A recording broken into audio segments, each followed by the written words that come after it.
My world shattered that night. Someone broke into my home, the one place I thought was safe. They took things, yes, but they took more than that. They stole my peace of mind. Every creak of the floorboards makes me jump. I look at my neighbors and wonder if I can trust them. I feel a deep ache in my chest, anger, fear. The police came, they wrote a report, charges, court dates. But no one asked me what I needed. No one asked how to make the fear stop. I need to understand why this happened to me. I need to know if the person who did this sees the damage they caused. Do they know I lie awake at night? Do they know I am afraid in my own house? I need them to hear my voice. I need them to see my face. I need them to understand the harm they created. Punishment alone feels empty. It will not give me back my sense of safety. It will not answer the questions that haunt my quiet moments. I need something more. I need a way to heal from this wound, not just a way to punish the person who inflicted it. I hope to put the pieces of my life back together. I hope to feel safe again in my own home. I want to believe people can change, that harm can be repaired. Maybe if the person who did this could hear my story, something would shift. Maybe if they had to face the real-life consequences of their actions, not just a judge in a robe, they would understand. I am not looking for revenge. I am looking for repair. I am searching for a path that leads away from this constant fear and toward a place of healing and restored trust. This desire for something more than punishment is where restorative justice begins. It starts with the voice of the person who was harmed. It listens to their needs for safety, for truth, and for repair. It recognizes that when a wrong is done, it creates obligations, unpacking the core ideas. Restorative justice is a different way of thinking about crime and conflict. The usual justice system asks 3 questions. What law was broken? Who broke it? What punishment do they deserve? This approach focuses on rules and punishment. It often leaves the victim on the sidelines. The offender is defined by their worst act. The community watches from a distance as the formal system takes over. Restorative justice asks a different set of questions. Who has been hurt? What are their needs? Whose obligation is it to meet those needs? This changes everything. The focus shifts from broken laws to harmed people and broken relationships.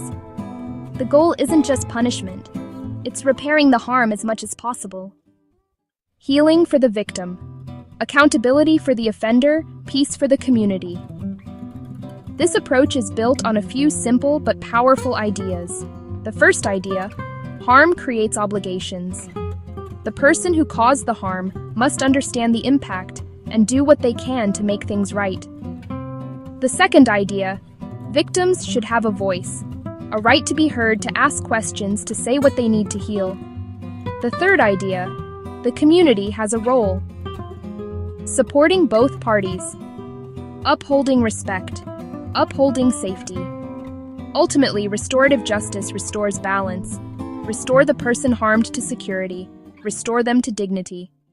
Safety is the most important rule in restorative justice. Without a deep and unwavering commitment to safety, the process cannot work. It can even cause more harm. This means the physical, emotional, psychological well-being of every participant, especially the person who was harmed. They must be the top priority at all times. Before any meeting happens, careful preparation must be done. Create a safe container for the difficult conversation. The principle of consent is central to ensuring safety. No one can be forced to participate. The person who was harmed must voluntarily agree to take part. They have the right to say no at any time, for any reason. They also have the right to choose how they participate. They might not want to meet the offender face to face. They could choose to write a letter to be read aloud. They could have a trusted friend or advocate speak for them. Giving the victim control over their participation helps restore agency. A trained facilitator plays a critical role in establishing and maintaining safety. This person is not a judge, but a guide. The facilitator meets with the victim separately. The facilitator meets with the offender separately. They listen to each person's story. They explain the process clearly. They set ground rules for respectful communication. During the meeting, the facilitator ensures rules are followed. No one is shamed, no one is blamed, no one is interrupted. The facilitator's calm and steady presence helps everyone feel secure enough to speak honestly and vulnerably. The restorative meeting, often called a conference or a circle, is the heart of the process. It is a carefully structured conversation designed to allow for truth-telling and problem-solving. It is not an argument or a debate. It is a guided dialogue with a clear purpose, to address the harm and decide together what needs to be done. The structure is simple but powerful. The meeting begins with the person who was harmed. They share what happened and how it affected them. Next, the person who caused the harm responds, acknowledges, and accepts responsibility. Afterward, the group creates a plan: apology, restitution, service, counseling, and writes clear steps everyone agrees on.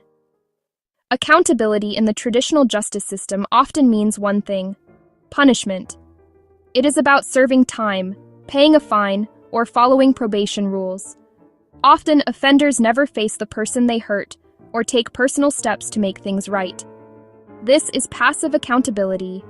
Restorative justice is active and relational. It asks three things: understand impact, take responsibility, take action to repair. This is more demanding than simply accepting a punishment. It requires courage, empathy, and effort, Making amends is the tangible part of this active accountability. If a teen vandalized a park bench, amends can go beyond paying for it.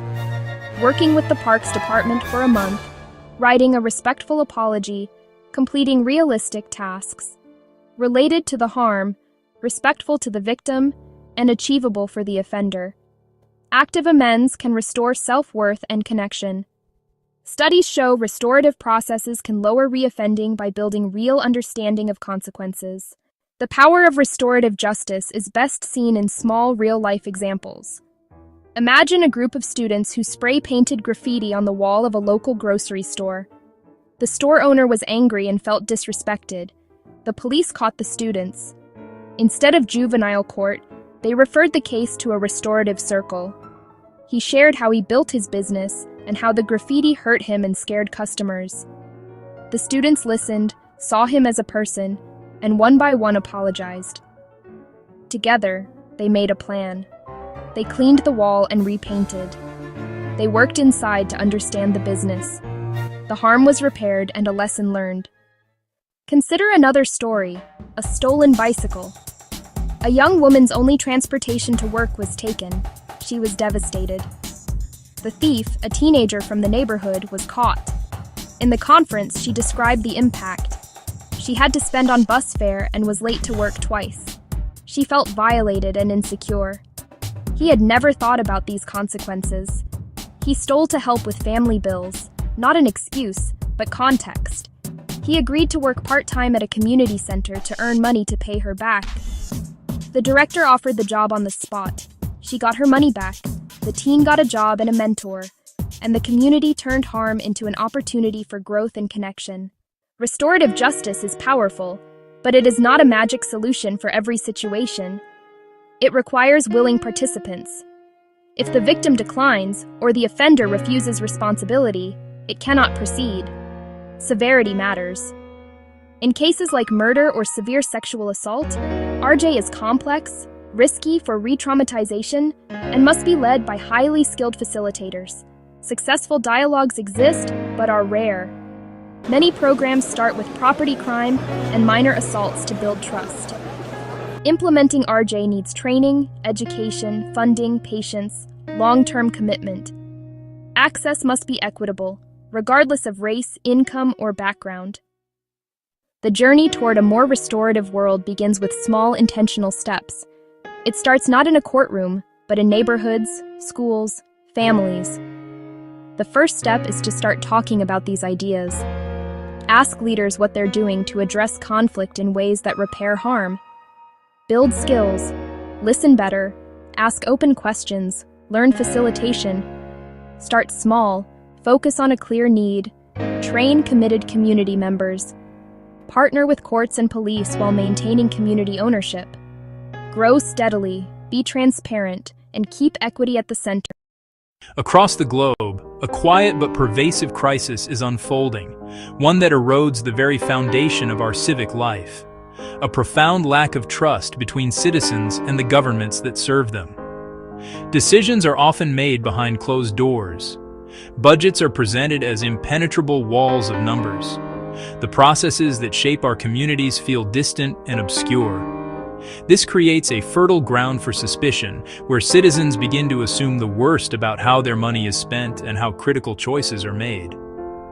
This erosion of trust is not merely a matter of public perception. It paralyzes progress, stifles civic engagement, and ultimately weakens the fabric of society. When people feel disconnected from their government, they are less likely to participate, collaborate, or believe in a shared future. This chasm of distrust, however, is not insurmountable. Tools capable of prying open the black boxes of bureaucracy and shining a light on public administration. These are not futuristic, unattainable solutions, but practical digital instruments deployable today to foster openness and accountability. From simple open data portals that make government information accessible to everyone, to complex systems like blockchain, creating immutable, tamper-proof records. The central promise is simple: make government actions visible, verifiable, and understandable to the people they serve. Imagine tracking your tax dollars from the moment they're collected to the exact school, road, or hospital they help fund. This essay will show how digital tools and blockchain can dismantle walls of opacity, use real-world examples to prove their power, and provide a roadmap for leaders and citizens to build honest, responsive, trustworthy governments. The journey to transparency is not just a technical upgrade, it's a fundamental rebalancing of power. By making information universally accessible and processes verifiable, technology empowers citizens to be active participants instead of passive recipients. It turns governance from a monologue into a dynamic dialogue between people and elected officials. This shift restores faith in public institutions and ensures they work for the collective good. The ultimate goal: honesty as an ingrained, verifiable feature of government. The path to a more transparent government does not require a sudden, massive leap into complex, untested technologies. Instead, it begins with simple, intuitive, widely available tools designed to make public information accessible to all. The most fundamental of these is the Open Data Portal. Think of this as a digital public library. City budgets, public employee salaries, crime statistics, business licenses, published in a clean, organized, machine-readable format. Instead of being locked in cabinets or buried in convoluted PDFs, this information is available for anyone to download, analyze, and repurpose, free of charge.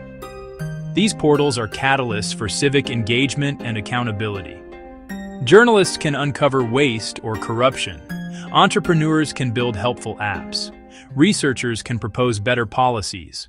Beyond static data, digital tools can bring the very processes of governance into the public square. Live streaming city council meetings and public hearings on platforms like YouTube and Facebook removes physical barriers to participation. A working parent, a person with a disability, can now watch proceedings from home, submit questions in a live chat, and hear the debates that shape their community. Similarly, online feedback platforms and participatory budgeting tools allow citizens to propose ideas, report issues, and vote on how a portion of the public budget should be spent, transforming them from passive observers into active collaborators.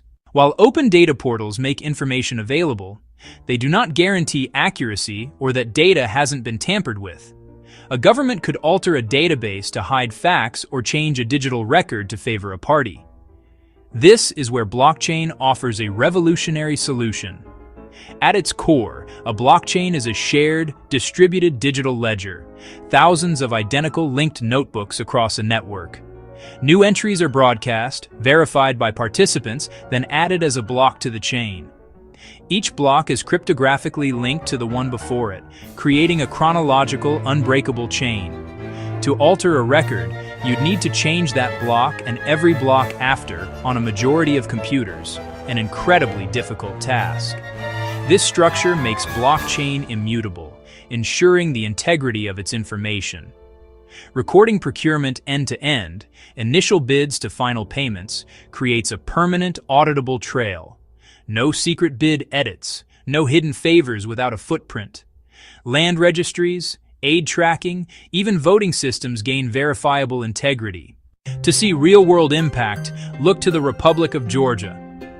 After independence, property rights were insecure, bureaucratic, slow, and vulnerable to corruption and fraud.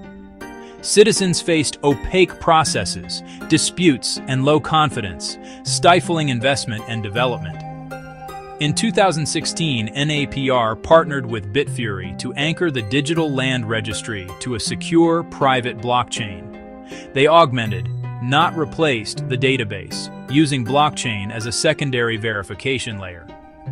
Transaction essentials, sales, inheritance, were hashed and recorded on-chain. A unique hash created a permanent, time-stamped, tamper-proof record, independent of the central database. People received receipts linking to the blockchain record, enabling independent verification of ownership. Confidence rose, fraud risk dropped, and registration became faster and cheaper. Georgia shows that incremental integration can secure rights, reduce corruption, and stabilize the business environment, delivering a more honest government. While digital tools and blockchain offer immense potential, it would be naive to view them as a magic bullet. The digital divide, connectivity, skills, devices, can exclude the most vulnerable. Moving services exclusively online without equity risks a new form of exclusion. Bureaucratic inertia and fear of scrutiny resist radical transparency. Some resist because openness disrupts entrenched interests. Building secure portals and robust blockchain apps requires investment, development, infrastructure, security, and ongoing maintenance and staffing. Smaller municipalities may lack budget and skilled teams, risking digital ghost towns. A polished portal can still be a veneer. Cherry-picked releases hide controversy. Bad blockchain design can legitimize bad data. Technology is a tool. Without honest intent, legal access frameworks, and a watchful civil society, advanced systems can serve control rather than empowerment. Address the digital divide. Invest in connectivity and create access points in libraries, community centers, and government offices. Commit to digital literacy so everyone can find, understand, and use public information. Start small, scale smart, pick visible, high-impact pilots like broken sidewalks where data is straightforward. Demonstrate success, prove value, and win over skeptics. Iterate based on real-world use before a wider rollout. Implement robust governance, anonymize data, publish clear privacy policies, empower independent oversight. Build privacy by design so verification doesn't expose personal details. Pair tech with strong FOI laws and a vibrant ecosystem. Journalists, academics, watchdogs, via grants and civic hackathons. Ensure data is used to scrutinize action and drive positive change. Transparency requires unwavering leadership. Leaders must champion a clear vision for an open, honest, collaborative government. Make public commitments and weave transparency into policies and communications. Fund portals, training, and pilot projects. Frame as investments in efficiency, development, and trust. Transparent procurement reduces fraud and boosts competition. Identify innovators, give them cover to experiment, celebrate wins, and formalize roles like an Office of Innovation or a Chief Data Officer. Be accountable, share successes and failures, use data to engage the public in fixing problems. Model a culture where data drives learning, not blame. Leaders must build the political and cultural infrastructure where transparency can flourish. Technology can open the doors of government, but citizens must walk through them. The promise of honesty, is a two-way street requiring an engaged citizenry. Pay attention, visit the Open Data Portal, explore the interactive budget, tune into council live streams. Public attention signals that transparency is valued and actions are watched. Use feedback apps to report problems. Submit ideas and vote for neighborhood improvements. Be a watchdog. Anyone can analyze public data to drive change. With technical skills, build apps and do deep dive analyses at meetups. Advocate for stronger FOI laws, digital access, and user-friendly tools. Bottom-up pressure creates political will when citizens demand and responsibly use transparency. The distrust separating citizens and governments is not irreversible. With intention, courage, and smart application of technology, it can be repaired. Simple tools make government visible and understandable. Cryptographic security provides unbreakable integrity, verifiable by all. Together, these tools lead to a government that is more efficient and more honest. But the journey faces human challenges. The digital divide, institutional inertia, superficial implementation. Leaders must champion, resource, cultivate openness, pilot, learn, and protect privacy. Citizens must use the tools to scrutinize budgets, report problems, contribute ideas, and hold officials accountable. An open government is only as powerful as the engagement it inspires. Technology is not the savior, but it is our most powerful tool to build open, accountable, and trustworthy governments worthy of a thriving 21st century democracy.